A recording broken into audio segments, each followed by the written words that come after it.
ഔഷധ സസ്യങ്ങളുടെ വീട്ടുമുറ്റം. അപൂർവ ഇനം ഔഷധ സസ്യങ്ങളെ നട്ടുവളർത്തി താമരശ്ശേരി സ്വദേശി അബ്ദുൽ നാസർ. കുറ്റിക്കാടുകളിൽ നിന്ന് പോലും ഔഷധങ്ങൾ കണ്ടെത്തുന്ന അബ്ദുൽ നാസറിനെ പരിചയപ്പെടാമിനി.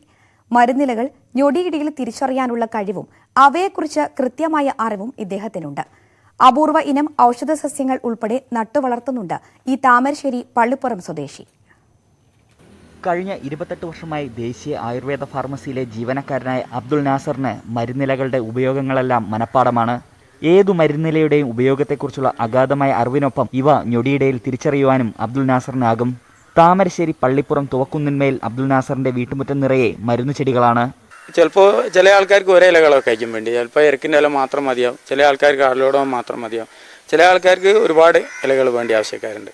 അപ്പോൾ ആൾക്കാർക്ക് കീക്കൊക്കെ ആണെങ്കിൽ ഇലക്കീയൊക്കെ ആണെങ്കിൽ 5, 8, 10, 12 ഒക്കെ ഉണ്ടാവും. അപ്പോൾ അതിൽ നിന്ന് പറഞ്ഞാൽ ചിലപ്പോൾ ഊരറിയുന്നത് മുരിങ്ങൻ്റെ ഇലയും മുറുക്കിൻ്റെ ഇലയും മുരിങ്ങൻ്റെ ഇലയും പുളിൻ്റെ ഇലയും അത് ഞങ്ങൾക്ക് കിട്ടുമെന്ന് പറയും. ബാക്കിയൊന്നും ആരൊക്കെ അറിയില്ല. അപ്പോൾ അങ്ങനെയുള്ള സാധനങ്ങളൊക്കെ ശേഖരിച്ച് നമ്മൾ എത്തിച്ചു കൊടുക്കുകയാണ് ചെയ്യുന്നത്.